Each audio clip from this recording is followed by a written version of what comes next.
Sumainyo ang Panginoon. At sumaiyo rin. Ang mabuting balita ng Panginoon ayon kay San Mateo. Papuri sa iyo, Panginoon. Si Judas Iscariote, isa sa 12, ay nakipagkita sa mga punong saserdote. Ano po ang ibibigay ninyo sa akin kung tulungan ko kayong madakip si Jesus? Tanong niya. Noon din ay binilangan nila siya ng 30 salaping pilak. Mula noon, humanap na si Judas ng pagkakataon upang maipagkanulo si Jesus. Dumating ang unang araw ng kapistahan ng tinapay na walang libadura. Lumapit kay Jesus ang mga alagad at nagtanong, "Saan po ninyo ibig na ipaghanda namin kayo ng hapunang Pampaskwa?" Sumagot siya, "Pumunta kayo sa lungsod at hanapin ninyo ang taong ito. Sabihin sa kanyang ganito ang ipinasasabi ng guro, malapit na ang aking oras. Ako at ang mga alagad ko'y sa bahay mo kakain ng hapunang Pampaskwa." Sinunod ng mga alagad ang utos ni Jesus at inihanda nila ang hapunang Pampaskwa. Nang gabing yaon, dumulog sa hapag si Jesus kasama ang 12 alagad. Samantalang sila'y kumakain, nangusap si Jesus, "Sinasabi ko, isa sa inyo ang magkakanulo sa akin." Nanlumo ang mga alagad at isa't isa'y nagtanong sa kanya, "Ako po ba, Panginoon?" Sumagot siya, "Ang kasabay kong sumausaw sa mangkok ang siyang magkakanulo sa akin. Papanaw ang anak ng tao ayon sa nasusulat, ngunit sa aba na magkakanulo sa kanya. Mabuti pang hindi na ipinanganak ang taong iyon." Si Judas na magkakanulo sa kanya ay nagtanong din, "Guro, ako po ba?" Sumagot si Jesus, "Ikaw na ang nagsabi." Ang mabuting balita ng Panginoon. Pinupuri ka naming Panginoong Hesukristo. Isang magandang umaga po sa inyong lahat. Ngayon po ay Miyerkules Santo.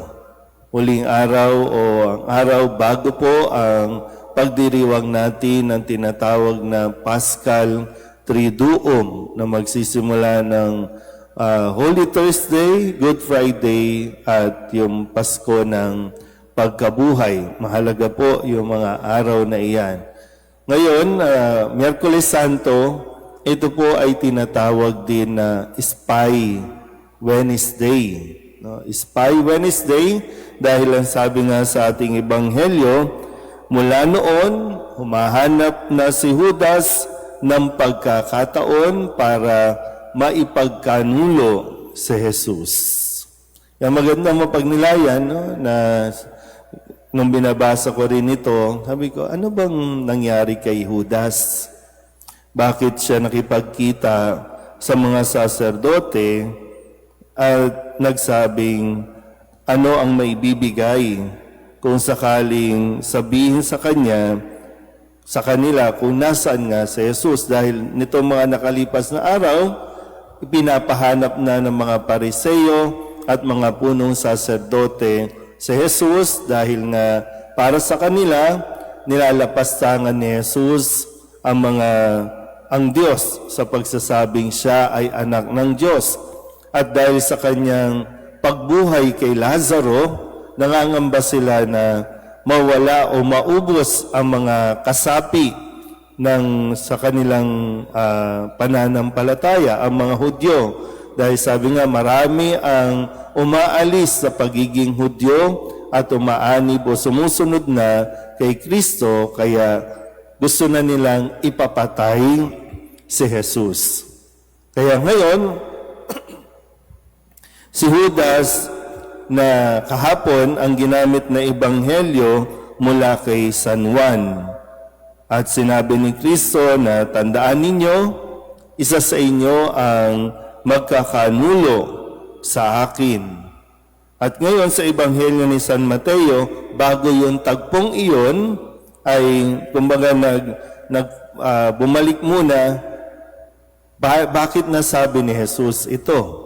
So, sa kwento ni San Mateo, nakipagkita na si Judas bago pa yung araw ng kanila pong huling hapunan. So, nakipagkita na at sinabi na sa halagang 30 pirasong pilak ay kanyang minamanmanan at inire-report sa mga punong saserdote ang bawat galaw, kilos o lugar na pinupuntahan ni Jesus. Kaya naging espiya si Judas para sa mga Pariseo at mga saserdote na ayaw kay Jesus. Pero ganun pa man, hindi lingid kay Jesus ang iniisip o binabalak ni Judas.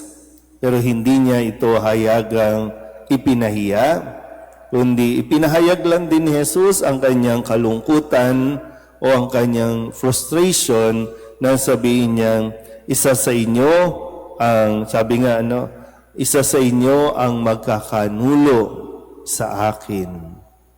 Masakit ang ipagkanulo. Masakit yung bitawan ang inyong pagiging magkaibigan dahil lamang sa pera. Kaya nga, ito yung mga ugali ng pagiging Judas. Di ko alam, no? Dahil nga si Judas ang tagapag-ingat o tagahawak ng kanilang koleksyon o donasyon na ibinibigay sa kanilang grupo. So ano bang pangangailangan ni Judas?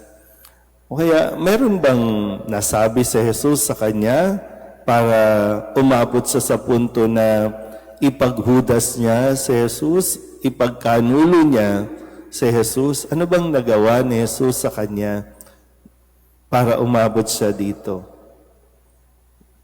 Sa tingin niyo po kaya? Kasi parang wala akong kahit basahin mo ang Biblia, wala ka namang mababasang kung ano man na ginawa ni Jesus na masama. Ano ba, nabaon ba sa utang si Judas? Nabisyo ba si Judas? Para magawa niya ito, matindi ang kanyang pangangailangan sa pera? Na siya rin namang katotohanan sa mga nangyayari na sa atin ngayon, sa mga krisis na ito, minsan mauuwi din lagi sa pera eh. Puro pera, no? Ang nagiging dahilan. Pera ang nagiging dahilan ng alitan ng pamilya. Pera ang nagiging dahilan para magkahiwa-hiwalay at payagan natin na maputol ang ating ugnayan. Yan ay ugaling pagiging Judas. Na maging ang relasyon natin sa Diyos ay handa nating isuko, handa nating ipagpaliban dahil lamang din sa pera. Madalas nga, di ba, kapag mayroong mga bigayan ng mga ayuda, ang mga tao wala sa simbahan, nasa pila ng ayuda. Hindi natin tinatanggi na kailangan natin ng pera, pero kung aabot sa punto na handa nating ipagpalim at isuko ang ating pananampalataya dahil sa pera, yan ay kasalanang Judas.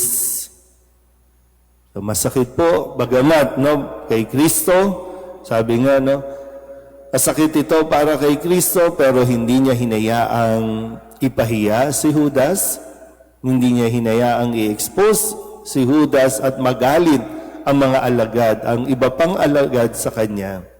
Hindi inunawa pa rin at yung kanyang pasensya ay talagang ibinigay. Yung pagmamahal na nararapat pa rin kay Judas, ibinigay pa rin ni Jesus sa kanya. Dahil hindi pwedeng mahadlangan o mapanghinaan siya ng loob dahil lamang dito.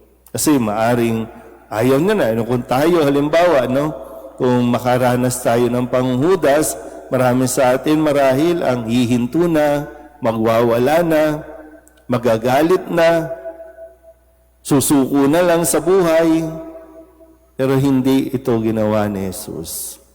So sana po, kung sakali na mayroon tayong mga ganitong karanasan, sana kung makita natin ang kamaliang ginawa natin katulad kay Judas, may panahon pa ulit para tayo po magsisi. Kung sakali namang tayo ang nakaranas na ipinagkanulo, nawa katulad ni Jesus, maging malawak pa rin ang ating pangunawa. Minsan, classic man, pero ang sinasabi natin, pera lang yan. Pera lang yan. Madaling maubos ang pera, madaling palitan ang pera. Pero yung pagkakaibigan, yan ay isang kayamanan. Amen.